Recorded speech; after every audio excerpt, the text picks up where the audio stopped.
आद्यं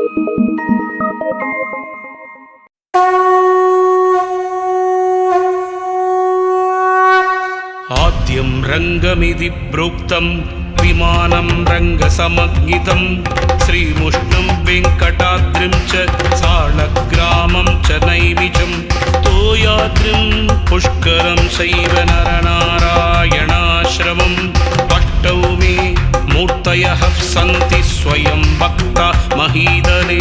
श्रीवराहस्वामिये नमः।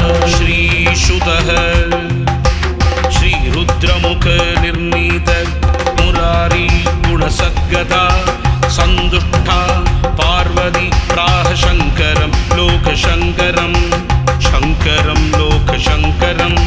श्रीपार्वती उवाच श्रीमुष्णेशस्य महात्म्यं वराहस्य महात्मनः श्रुत्वा धृतिर्न मे जाता मनः कौतूहलाय। श्रीवराहस्वामिये नमः।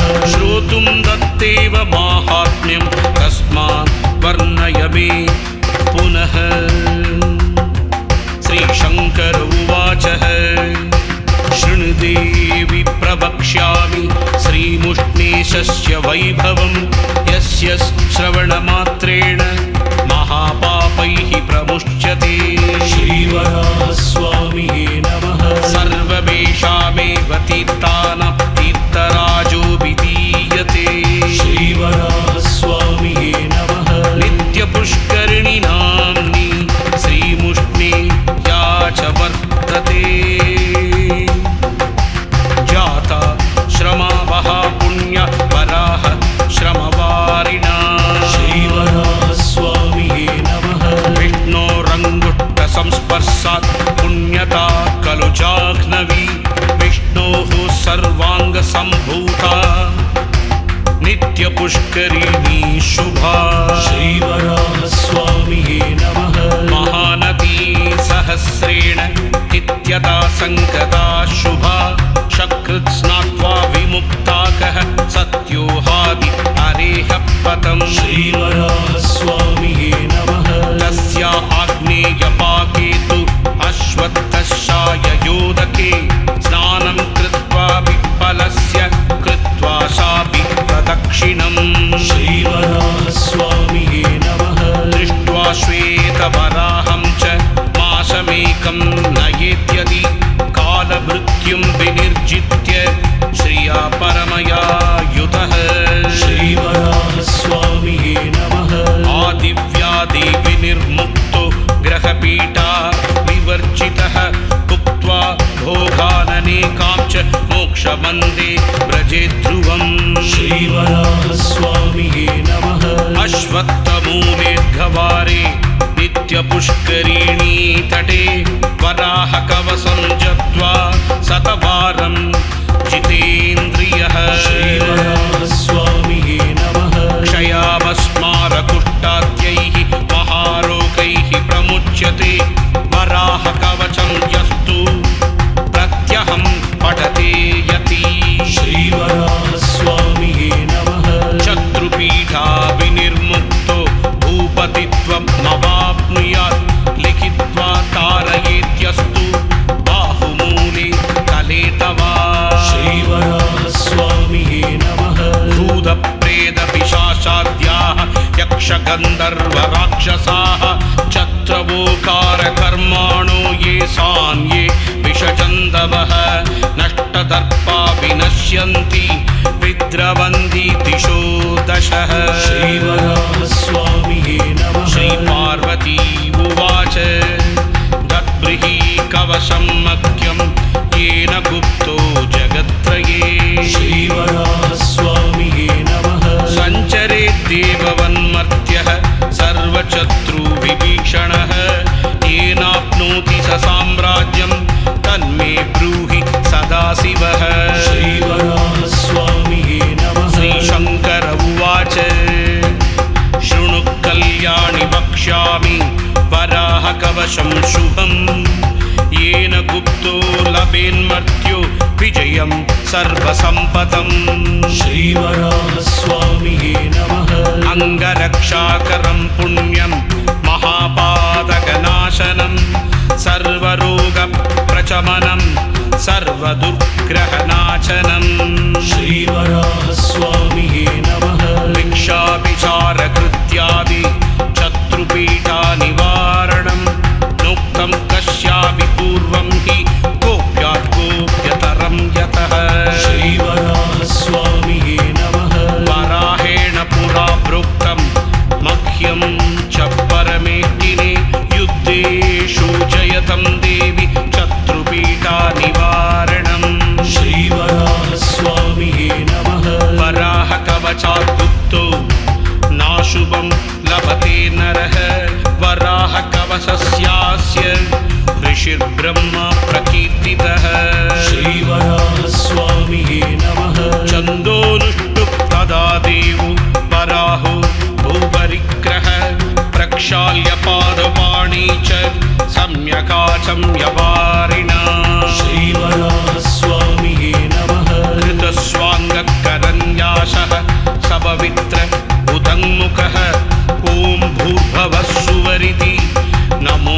भूपतये विजः श्रीवराहस्वामिये नमः नमो भगवते पश्चात् वराहाय नमस्तथा एवं षठङ्गं न्यासं च न्यसेतङ्गुलिशुक्रमात् श्रीवराहस्वामिये नमः नमः श्वेतवराहाय महाकोलाय भूपते यज्ञाङ्गाय शुभाङ्गाय सर्वज्ञाय परात्मने श्रीवराहस्वामिये नमः श्रवद्दुण्टाय तीराय परब्रह्मस्वरूपिणे वक्रदंष्ट्राय नित्याय नमोऽन्दैर्नाभविक्रमात् श्रीवराहस्वामिये नमः अङ्गुलिषु न्यसेत् विद्वान् करपृष्ठतलेष्वपि ध्यात्वा श्वेतवराहं च पश्चान्मन्त्रमुदीरयेत्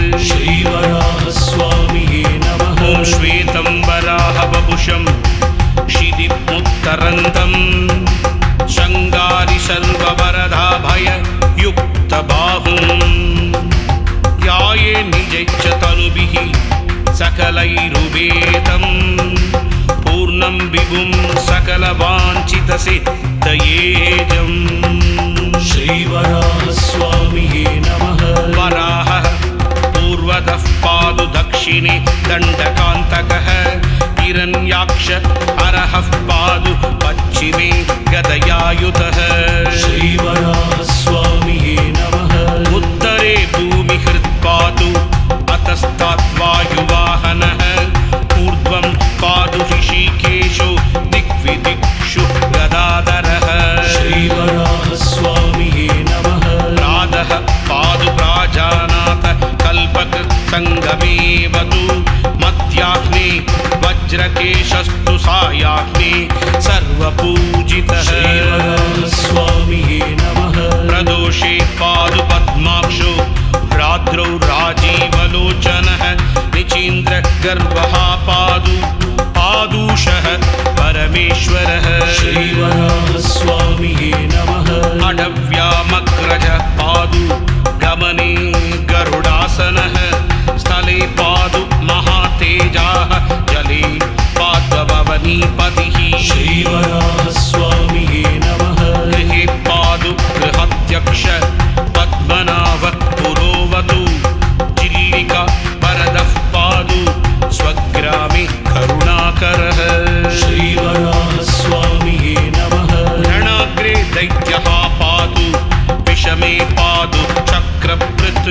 रोगेषु वैद्यराजस्तु कोलो व्याधिषु रक्षतु श्रीवराहस्वामिये नमः तापत्रयार्तभूमूर्तिः कर्मपाशाश विश्वकृत् क्लेशकालेषु सर्वेषु पादु पद्मापदिर्विभुः श्रीवराहस्वामिये नमः हिरण्यगर्भः संस्तुत्यः पादौ पादु निरन्तरं कुल्पौ गुणाकरः पादु जङ्गे पादु जनार्दनः श्रीवराहस्वामिये नमः चानूष जयकृत् पादु पादूरु पुरुषोत्तमः रक्ताक्षो जगने पादु कटिं विश्वं भरो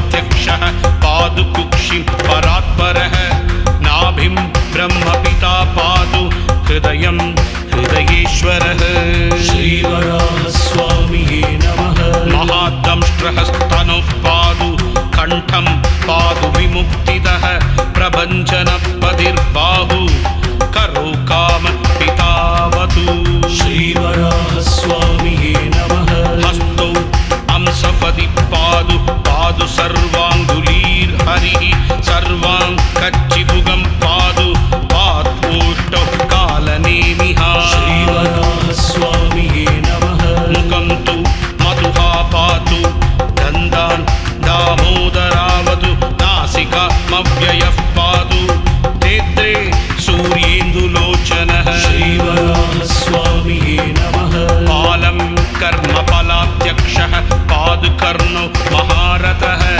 शेषसायी शिरः पातु केशान् पादु निरामयः श्रीवराहस्वामिये नमः सर्वाङ्गं पादु सर्वेशः सदा पादु सतीश्वरः इतीतं कवशं पुण्यं वराहस्य महात्मनः श्रीवराहस्वामिये नमः यः पठेत् शृणुयात् वापि तस्य मृत्युर्विनश्यति तं नमस्यन्ति भूतानि पीताः साञ्चरिपाणयः श्रीवराहस्वामिये नमः राजतस्य भूयं नास्ति राज्यभ्रंशो न जायते यन्नामस्मरणात् पीताः भूतवेतालराक्षसाः श्रीवराहस्वामिये नमः महारोगाश्च नश्यन्ति सत्यं सत्यं वदाम्यहं कण्ठे तु कवशं बद्ध्वा वन्द्या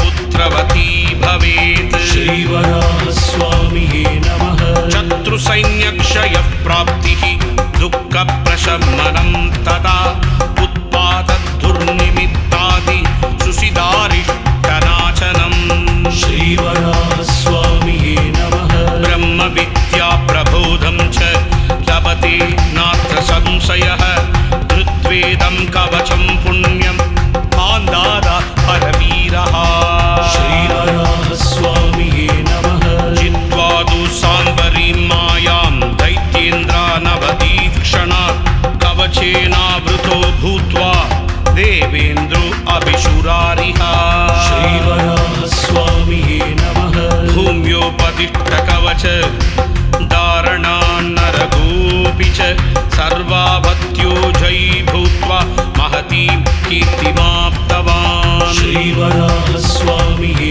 नमः अश्वत्थमूलेर्गवारे नित्यपुष्करिणीतटे वराहकवशं जप्त्वा शतवारं पठे यति श्रीवराहस्वामिये नमः अपूर्वराज्यसम्प्राप्तिं नष्टस्य पुनरागमं लभते नात्र सदेहः सत्यमेदन् मयोदितम् श्रीवराहस्वामिये नमः जप्त्वा वराहमन्त्रं तु लक्षमेकं निरन्तरं दशांशं दर्पणं होमं पायसेन कृतेन च श्रीवराहस्वामिये नमः कुर्वन्ति कालसन्ध्यासु कवचेनावृतो यति भूमण्डलाधिपत्यं च लभते नात्र संशयः श्रीवराहस्वामिये नमः इदमुक्तं मया देवी कोपनीयं दुरात्मनां वराहकवचं पुण्यं संसारार्णवतारकम् श्रीवराहस्वामिये नमः महापातककोटिघ्नं भुक्तिमुक्तिफलप्रदं वाष्यं पुत्राय शिष्याय सद्वृताय सुधीमदेत् श्रीवराहस्वामिये नमः श्रीशुतः इति पत्यर्वशः श्रुत्वा देवी सन्दुष्टमानसा विनायकगुहौ पुत्रौ प्रभेतद्वौ सुरार्चितौ श्रीवराहस्वामिये नमः कवचस्य